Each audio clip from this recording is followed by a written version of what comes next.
नमस्ते प्रणाम गीता ध्यानम ओम पार्थाय प्रतिबोधितां भगवता नारायणेन स्वयं व्यासेन ग्रथितां पुराणमुनिना मध्ये महाभारतम् अद्वैतामृतवर्षिणीं भगवतीम् अष्टादशाध्यायिनीम् अम्ब त्वामनुसन्दधामि भगवद्गीते भवद्वेषिणीम्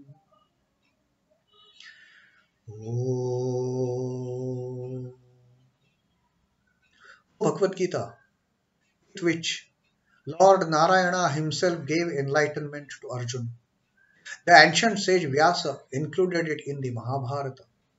O goddess, showerer of the nectar-like knowledge of non-dualism contained in your 18 chapters. O my affectionate mother, the destroyer of rebirth, I meditate upon thee. Krishnavandana. वसुदेवसुतं देवं कंसचाणूरमर्दनं देवकी परमानन्दं कृष्णं वन्दे जगद्गुरुम्.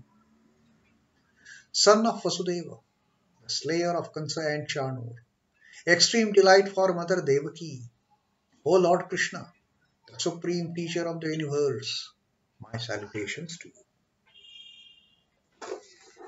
The jñāna-karma-sanyama-yoga, the 4th adhyay and 27th shloka for our today's reading. Yesterday's reading, Sri Krishna has taught us about two more types of yajnas, the sacrifices. The sacrifices performing which we get the knowledge of how to do karma. Now, these are all the sacrifices that Sri Krishna, after explaining to us that everything that we do is like offering an oblation. Everything that we do is like offering an oblation in the fire of Brahman. Brahmarpano brahmahavi brahmagno brahmanahutam brahmaiva tena gantavyam brahma karma samadhina. Everything that we do is a sacrifice of Brahman in the fire of Brahman, being done by the Brahman and finally offered to the Brahman itself. Because we don't know whether Brahman is he or she. So the Brahman itself, finally it goes. And since that oblation, offering, sacrifice activity has been described by Sri Krishna, now he is telling us in great details about the different type of sacrifices, different types of yajnas, different types of offerings that people do. First, in the 26th shloka, 25th shloka, it was offering to the deities, sacrifice to the presiding deities of that yajna, or sacrificing the self. And in our previous reading of 26th shloka, it is either sacrifice of the sense organs, śrotradīn-indriyāni, the sense organs, or shabdādīn-vishayānanya, or sacrificing the sense, the objects themselves. Either the organs or the objects. Those were the two sacrifices that Sri Krishna had told us in our previous reading. And now he is further going to, now that we have come to the topic of sacrificing something pertaining to senses, now Sri Krishna is further elaborating it. sarvāṇīndriya-karmāṇi prāṇa-karmāṇi chāpare ātma-sanyama-yogāgnau juhvati jñāna-dīpite. sarvāṇīndriya-karmāṇi. Sarvāṇi is all. Indriya-karmāṇi, the actions, functions of the senses. Indriya-karma, functions of the senses, all the functions of the senses. prāṇa-karmāṇi cha, and also prāṇa-karmāṇi, functions of the breath of the vital energy, others, etc.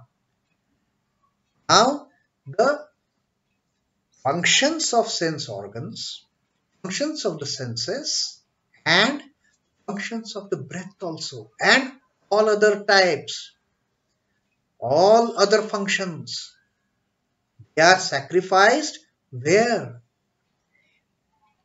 They are sacrificed ātma-sanyama-yogāgnau.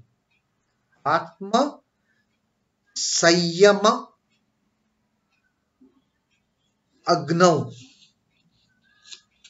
Ātma-sanyama-yogāgnau. They are offered to the fire of self-restraint. The earlier fires were two fires that Sri Krishna spoke about in the 26th verse were fire of the sanyama, restraint of the senses, restraining senses. And the second fire was indriya-agni, the fire of sense objects. Those were the two fires. Now Sri Krishna is talking about ātma-sanyama-yogāgnau, the agni of ātma-sanyama-yoga, the yoga of self-control. Not only just the control of senses, not only just the control, the sense control, not only just the control of sense objects, but complete self-control. And in that self-control, what is offered? The offering is sarvāṇīndriya-karmāṇi, functions of all the senses, prāṇa-karmāṇi chāpare, and also functions of vital forces and all other types of functions of this body. They are offered in the fire of self-restraint, self-control. Juhvati, jñāna-dīpite. This fire of self-control, this fire of self-control is kindled by what? What is the mechanism of kindling this fire of self-control? By knowledge, jñāna-dīpite. It is kindled by knowledge, this fire of self-control. Organs again offer all actions of the senses and functions of the life energy as a sacrifice in the fire of self-control. This is a step further. This is a step beyond just the sacrifice of sense objects and the sense organs that Sri Krishna taught us in this 26th Shloka. A step further.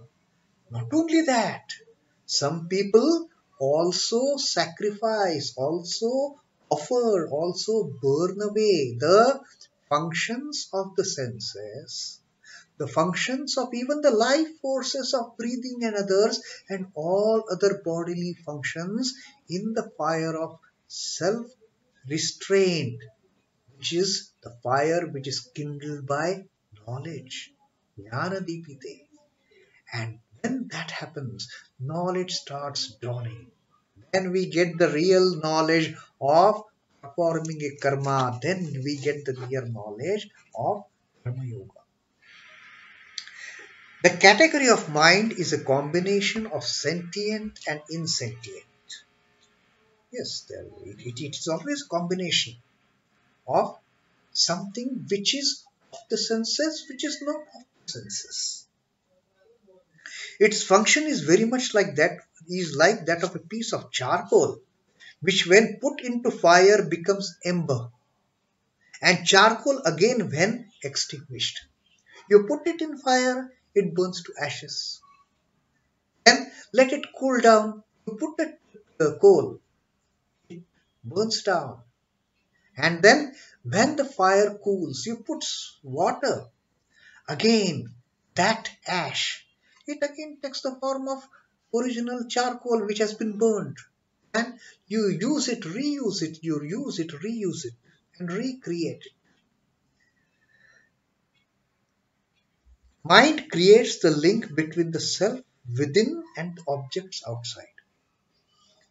In the same way, mind is the joining bond between the self within and the objects outside.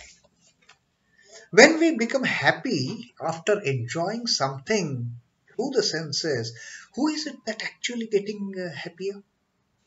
The self residing inside. When we are not happy, the self residing inside is not happy. Although it is supposed to be beyond the senses, beyond the dualities, beyond the pairs of opposites, but entangled in this cage, even that sense also, that self also. And therefore, entire effort is to wake up that self and sacrifice it. And sacrifice it at the lotus feet of the Lord.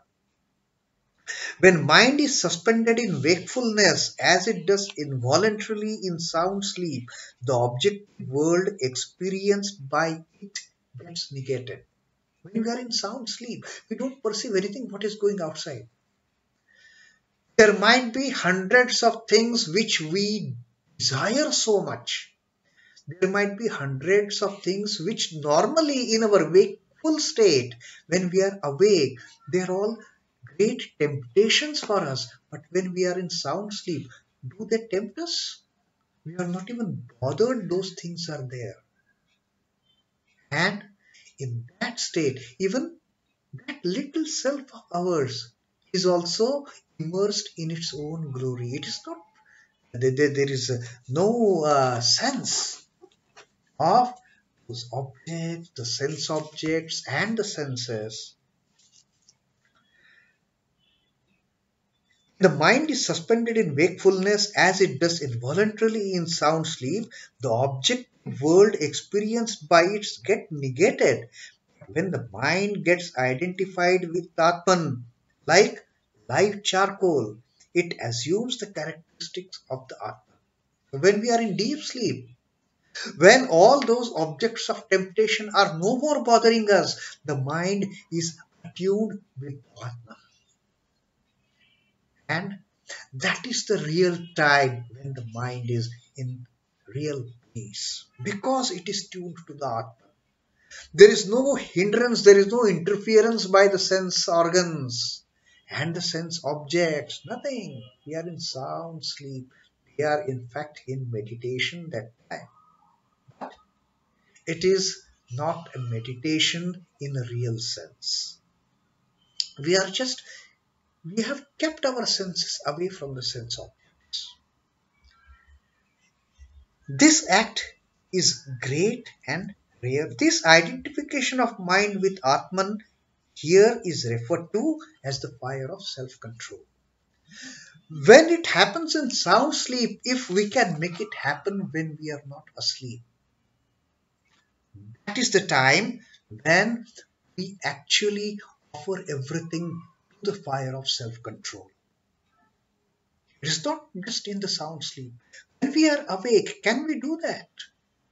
And if we can do that when we are awake, that time it is ātma-sanyama-yogāgnau, the fire, which is the self-controlled yoga.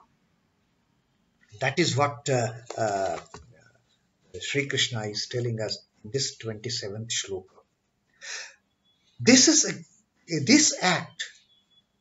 act of offering all the functions of the senses, all the functions of even the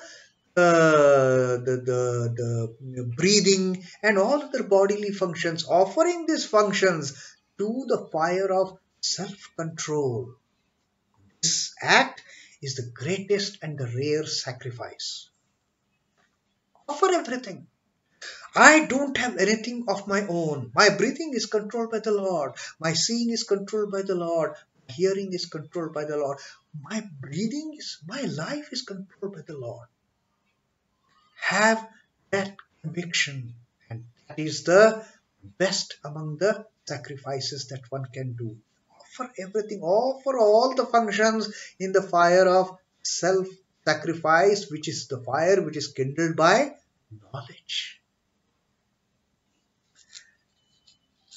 When mind gets merged in Atman, all the actions of senses and life energy automatically become sanctified.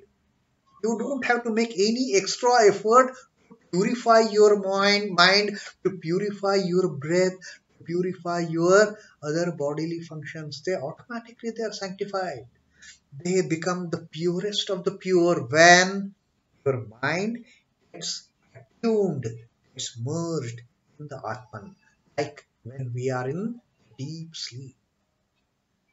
This is happening here not while we are sleeping, when we are awake.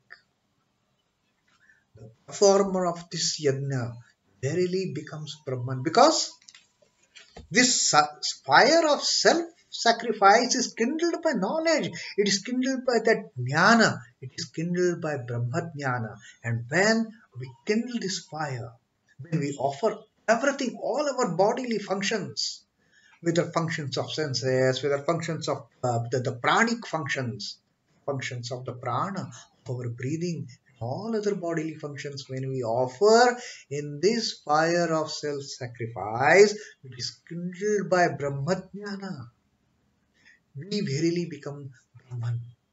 We get that realization of what is Brahman. And that is what Sri Krishna has told here, that there are this type of sacrifices also that people perform, which make them reach the ultimate knowledge, which make them understand the ultimate reality. So that was the beautiful 27th shloka of offering everything in the fire of self-sacrifice. The fire of self-sacrifice, self-control, self-restraint, which is kindled by knowledge, which is burnt by the understanding of knowledge. So that was the 27th shloka that Sri Krishna has taught about one more sacrifice to us. Om Namo Bhagavate Vasudevaya. Sri Krishna Arpanamastu. Jai Sri Ram Krishna. Jai Thakur. Jai Ma. Jai Swami.